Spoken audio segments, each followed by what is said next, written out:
오늘은 제목을 이렇게 정해봤습니다. 가정예배로 회복되는 코이노니아. 이번 5월 한 달 동안 우리가 하나님이 우리에게 주신 가정에 대한 사명, 또 우리가 함께 지켜나갈 하나님의 말씀에 대해 살펴볼 텐데요. 사실 저는 10여 년 전 기억이 먼저 납니다. 한 집사님이 저를 찾아오신 거예요. 그래서 저한테 이렇게 얘기합니다. 목사님, 저는 5월만 되면 너무 힘들어요. 교회 가는 게 너무 힘들어요. 그때 그 집사님은 30대 중반의 미혼 집사님이었는데요. 그분의 이야기는 이렇습니다. 5월만 되면 교회에서 가정에 대해 이야기하고 부부에 대해 말하고 자녀 양육에 대해서 말하고 부모 공경에 대해서 말하는데 나는 아직 결혼도 하지 못했고 자녀도 낳지 못해서 그런 설교와 교회 여러 행사들을 참가하면 결혼을 하지 않은 나는 뭔가 문제가 있는 것 같고 자녀를 낳지 못한 나는 뭔가 불효를 하는 것 같고 하나님이 왜 나에게 이런 어려움을 주시는지 예배 시간마다 힘들다는 이야기였습니다. 이해가 되시겠죠? 물론 설교 자체에 문제가 있었던 건 아닙니다. 하나님의 말씀 속에 부부의 원리, 가정의 원리, 또 부모와 자녀의 그런 귀한 원리들을 설교하는 건 너무도 당연한 일이고 강조하는 건 필요한 일이었지만 누군가에게는 그러한 메시지와 또한 가르침들이 서운함과 상처가 되기도 하더라는 거죠. 소위 말해 가해자는 없는데 피해자만 있는 상황입니다. 저희 교회도 마찬가지예요. 가정과 가구로 나누어서 우리가 생각해 볼 수 있는데요. 가정은 가족의 구성원을 따라서 가정이 만들어집니다. 반면 가구는 삶의 모습을 통해서 달라지게 됩니다. 좀 그렇게 나눠서 생각을 해보면 우리의 가정들 속에는 참 마음 아픈 일들이 참 많습니다. 또 그 아픔과 고통 때문에 가정의 모습이 좀 달라지는 경우들도 분명히 있습니다. 예를 들면 참 아픈 일이지만 이혼 가정은 점점 늘어나고 있습니다. 거의 절반에 가깝습니다. 또 이런저런 이유 때문에 사별이라든가 직장의 문제 때문에 한부모 가정인 아픔의 가정들도 분명히 있지요. 조손 가정, 재혼 가정, 과거엔 기러기 가정이라고 했지만 지금은 분리 가족 가정, 함께 살지 못하고 가정이 아픈 이유 때문에 흩어져 살거나 또는 불화한 이유 때문에 헤어짐을 당하는 가정들 분명히 많이 있습니다. 가구의 모습들도 얼마나 달라져 있는지 모릅니다. 지금 대한민국에서 가장 많은 형태의 가구는 단연 1인 가구입니다. 거의 30%에 가깝습니다. 1인 가구, 배우자도 없고 자녀도 없이 혼자 사는 가구가 가장 많은데요. 여러분 우리나라 전체를 놓고 본다면 전국 지자체 중에 1인 가구 비율이 제일 높은 지역이 어디일까요? 제가 설교 시간에 제일 높은데, 제일 많은데, 제일 뛰어난데 이러면 대개 어디를 얘기할까요?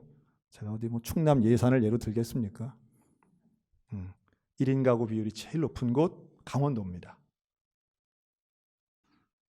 그 중에서 춘천은 또 하나의 특별함이 있는데요.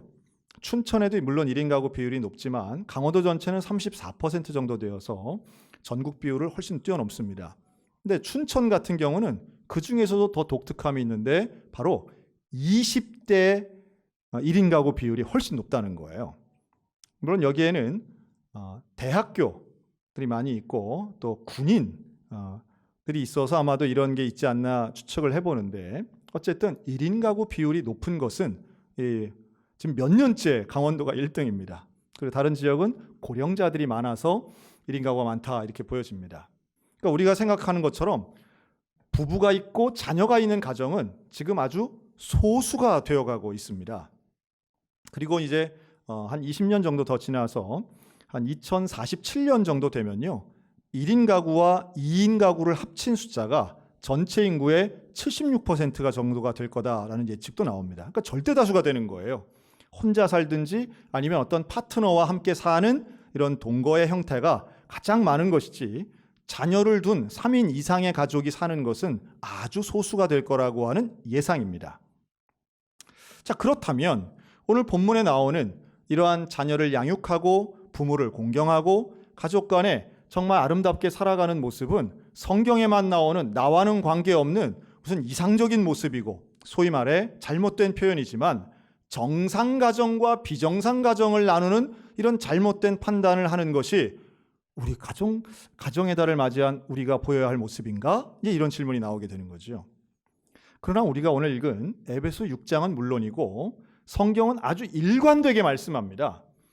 하나님은 가정이 소중한데요, 그 가정을 가구수의 모습이나 혹은 조직이나 형태보다 더 중요하게 여기는 것은 함께 살고 있는 사람들 간의 관계라고 하는 거예요. 관계가 중요합니다.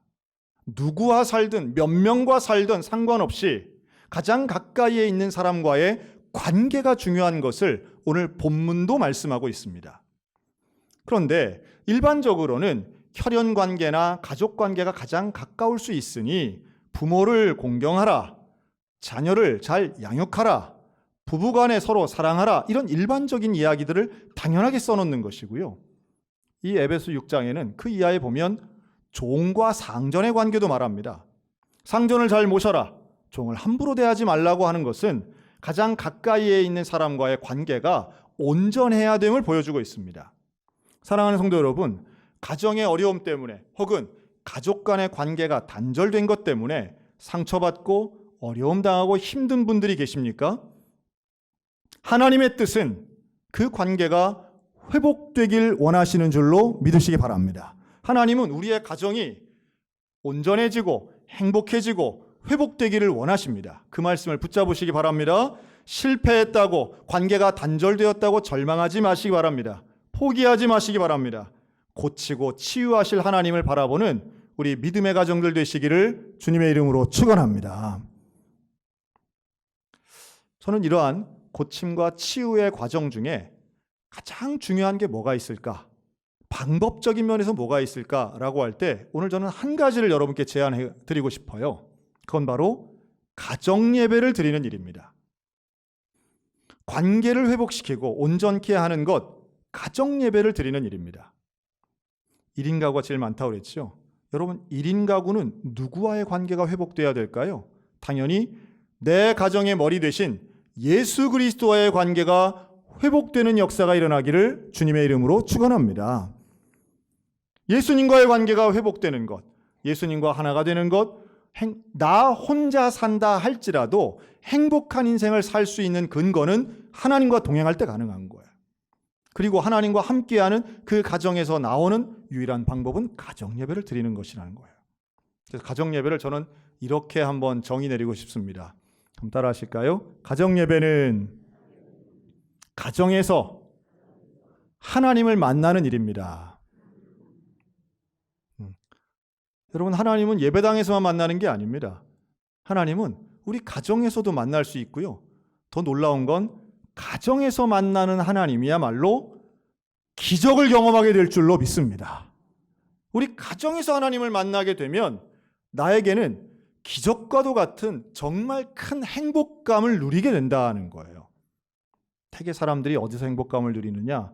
저 먼 데 가서 느끼는 게 아니에요. 일상에서, 가정에서, 매일의 삶 속에서 누리는 행복감이 가장 귀한 것인데 우리가 가정에서 하나님을 만난다면 그걸 누릴 수 있다는 거죠. 그게 바로 가정 예배를 드릴 때 주신 하나님의 특별한 은총인데, 이 가정 예배는 성경적입니다. 성경에 나오는 대부분의 인물들이 가정 예배를 드렸습니다. 아브라함도, 모세도, 바울도 하나님 앞에 예배를 드리기 위해 열심을 냈고 이들이 모여서 교회를 만들게 되는 거죠. 초대교회는 가정에서부터 시작됐습니다. 그럼 어떻게 하면 가정 예배를 드릴 수 있을까? 제가 3가지만 방법을 말씀드리면 우리가 뻔히 아는 거예요. 성경, 기도, 찬양. 너무 뻔한 거 아닙니까? 그런데 이 성경 말씀을 읽는 행위가 가정에서 일어날 때에 놀라운 감격을 맛보게 됩니다. 여러분 한번 해보시기 바랍니다. 성경책을 펴든지 스마트폰에 성경 앱을 열든지 가정 안에서 성경을 읽을 때에, 하나님 말씀을 읽을 때에 그 말씀이 오늘 우리들의 삶 가운데 강하게 역사하실 줄로 확신합니다. 말씀을 함께 읽는 것은 기적과도 같은 일이에요. 그런데 내가 찾아보는 말씀은 내 삶에 큰 감동이 일어납니다. 가정 안에서 성경을 읽는 가정 예배의 시작을 하는 놀라운 용기가 있었으면 좋겠습니다. 이것은 심오하거나 아주 복잡한 일은 아니에요. 그러나 한 번 하기에도 용기가 필요한 일이더라고요. 가족과 함께 성경을 읽는 것 쉽지 않게 여기시는 분들 많은데, 그러나 말씀을 읽는 그 순간에 우리 각자에게 주시는 하나님의 깨달음은 풍성함을 넘어서 기적과도 같더라는 거예요. 여러분, 기도도 마찬가지입니다. 나와 함께 살고 있는 사람과 혹은 나 혼자 가정에서 기도할 때에 그 기도는 놀라운 역사가 일어납니다. 여러분, 이렇게 가정이 회복되는 그 과정을 통해서 하나님은 그 가족 구성원들도 살리시지만 그를 통해 하나님의 나라가 확장되게도 만드십니다. 요즘의 세대들을 이야기할 때 MZ 세대라는 말을 씁니다.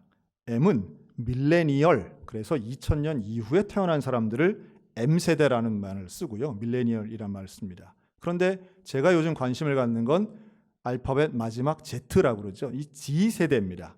과거에 X세대, Y세대 말했는데 요즘의 G세대가 바로 최근에 20대들입니다. 언제나 기성세대는 이 젊은이들을 새로움으로 또는 나와 다름으로 해석하곤 하지만 요즘의 20대들이 보여주고 있는 특징들은 그 이전의 세대와 정말 다릅니다. 소위 말한 이대남, 이대녀로 표현되는 이들의 생각은 경제활동도, 미디어 사용도, 인생관과 가치관도 그 이전의 세대와는 완전히 다른 것들을 보여줍니다. 당연하다고 볼 수 있겠고요. 변화를 원하는 젊은이들의 특성이 반영됐다고도 볼 수 있습니다. 근데 그 중에서 다른 것들에 대해서는 제가 그럴 수 있지라고 하지만 제 마음을 가장 아프게 만드는 것은 훨씬 심각해져가는 비혼주의입니다. 그러니까 결혼을 하나의 제도로 봐서 그걸 거부하겠다는 정도가 아니라 나는 누구와도 살지 않겠다는 거예요. 적극적으로 거절하고 거부하는 이 비혼주의가 점점 체계화되어 가고 있고 사람들에게는 20대들에게는 이것이 하나의 큰 트렌드처럼 잡혀가고 있는 것 같아 안타깝게 그지없습니다. 작년에 한 방송사의 연예 대상을 받은 최고 인기 있는 연예인이 최근에 한 인터뷰에서 그런 말을 하는 걸 제가 직접 봤습니다. 뭐라고 하느냐 하면 내가 지금까지 살아오면서, 이분은 여성 연예인인데요, 제일 잘한 거 하나를 꼽으라면 연예인이 된 것도 아니고 연예 대상을 받은 것도 아니고 내 인생 제일 잘한 것은 결혼 안 한 겁니다. 이렇게 말했습니다.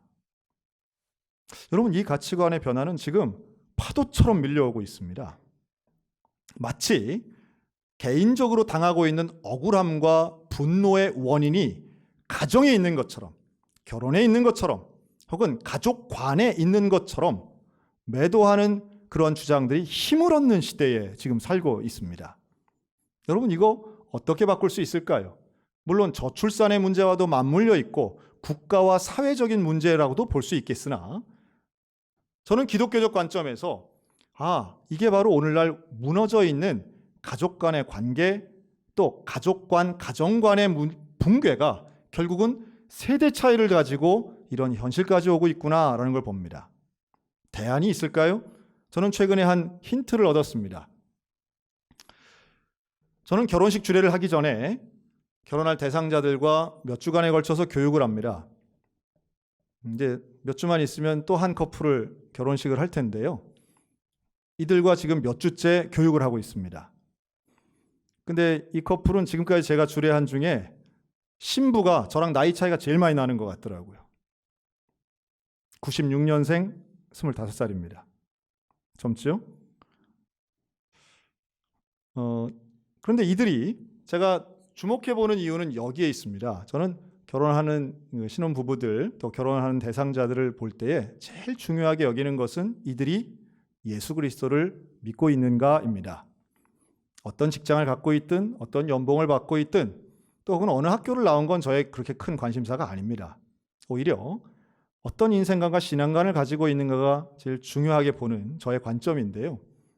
이 젊은이들 둘은 정말 하나님을 사랑하고 예수님 마음에 합한 삶을 살기 위해서 참 노력을 하는 젊은이들이어서 제가 감동을 받았습니다.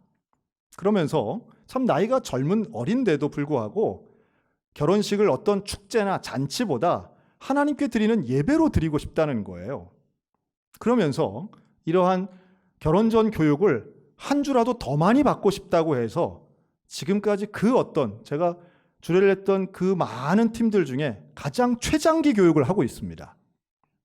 참 귀하죠? 그런데 최근 그 신부로부터 이런 얘기를 들었습니다.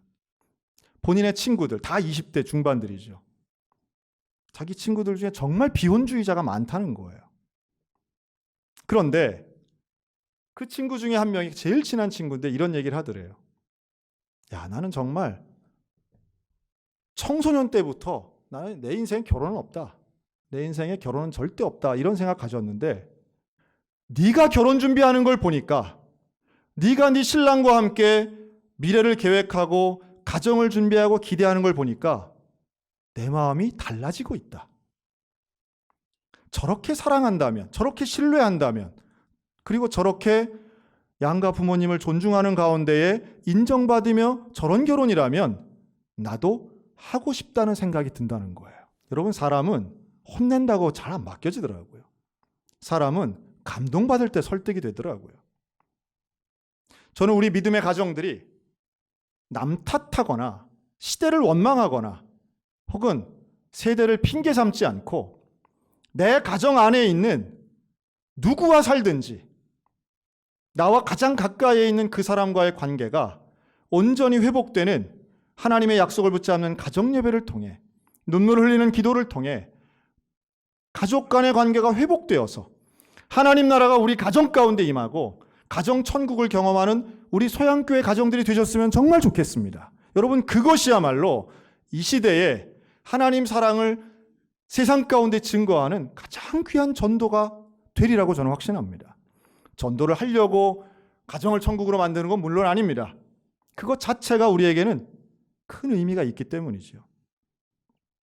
여러분, 사랑하는 우리 모든 소양교회 가정의 가족들은 단 한 명도 예외 없이 관계가 회복되시기를 주의 이름으로 축원합니다. 무엇보다도 하나님과의 관계가 회복돼야 됩니다. 하나님과의 코이노니아가 온전해질 때 우리의 가정 안에서의 교제도 한 성령 안에서 하나가 될 수 있는 거예요. 인위적인 방법으로는 참 어렵습니다. 며칠 전에 강원 CBS에서 특별한 포럼을 했습니다. 이 포럼의 주제는 코로나19 이후에 교회에 대한 예측에 보는 소위 말하는 빅데이터를 가지고 하는 예측에 대한 연구였는데요. 상당히 흥미롭게 들었습니다. 긴 시간 동안 진행됐고 우리 많은 목사님들이 지역에서 오셔서 큰 관심 가졌는데요. 하나만 소개하면 이겁니다. 인간이 일생을 살아가면서 크리스찬 중심이에요. 기독교인들을 기준으로 볼 때 신앙적인 영향을 누구에게 제일 많이 받았을까라고 할 때 목회자는요 3등이더라고요. 3등. 과거에는 이 친구, 교회에 오면 또래 집단, 친구들이 제일 큰 영향을 미쳤다는 것들이 분명히 있었는데요. 그 친구도 4등이고요. 제일 꼴찌가 누구냐 하면 교회학교 선생님이에요. 그러니까 항목에 나와 있는 것 중에 꼴찌가 교회학교 교사는 신앙 성장에 별로 영향이 없어요. 왜 그럴까? 지금은 교회학교 교사가 역량을 발휘할 수 있는 시대가 아니라는 거예요. 가정을 신방할 수도 없고 학교를 찾아갈 수도 없고 열심히 있어도 못하는데 과거와 같은 열심도 훨씬 현격히 줄어든 겁니다. 자, 그러면 2, 3, 4, 5등과 큰 격차를 내고 있는 유일한 1등은 누구일까요? 내 인생에 가장 신앙적으로 영향을 미친 사람 1위는 단연 어머니입니다. 여러분, 그 결론을 봤을 때 저를 비롯해서 제 근처에 있던 목사님들이 다 안도의 한숨을 내쉬었습니다. 왜냐하면 우리들은 다 아버지들이었기 때문에. 그렇지. 자녀의 신앙은 어머니에게 달려있어. 우리는 조금 안심이다. 이런 눈빛들이었어요, 우리끼리.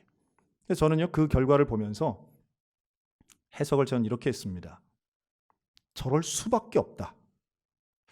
여러분, 우리 교회에 새벽 기도회가 있습니다. 새벽 기도 예상보다 많이 나오세요, 지금. 많이 나오시는데 새벽 기도회는 어머니들이 많이 나올까요? 아버지들이 많이 나올까요? 새벽 기도 나오는 아버지는 정말 위대하신 분들인 거예요. 정말 위대하신 분들. 어머니. 혹자는 할머니라고 볼 수 있겠지만 할머니 아니에요. 다 어머니들이에요.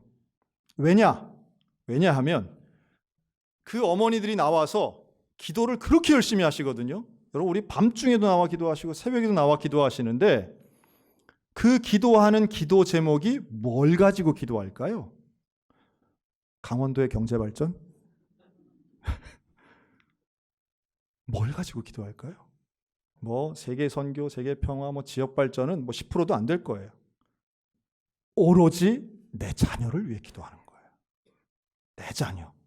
왜 할머니가 아니고 어머니냐? 손주들의 기도는요, 상대적으로 훨씬 작아요. 내 자녀를 위해 기도합니다. 얼마나 간절하게 기도하는지 몰라요. 이걸 뒤집어 생각하면 이겁니다. 한 사람의 영혼을 위해 끝까지 기도하는 사람은 어머니밖에 없는 거예요. 평생을 기도하는 거고 죽을 때까지 기도하는 사람은 어머니밖에 없어요. 그러니까 한 사람의 일생에 가장 신앙적인 영향을 끼치는 사람이 어머니일 수밖에 없는 거예요. 여러분, 이거 뒤집어 생각하면요, 기도하지 않는 어머니나 그런 어머니가 안 계신 분들은 정말 불쌍한 겁니다. 어머니의 기도는 인생을 바꾸는 거예요. 여러분, 기도를 과소평가하지 마시기 바랍니다. 가정예배 드리는 기도는요, 내 자녀의 인생을 바꿔놓습니다. 하나님, 내 자녀를 만나주세요. 하나님, 내 자녀를 동행해 주세요.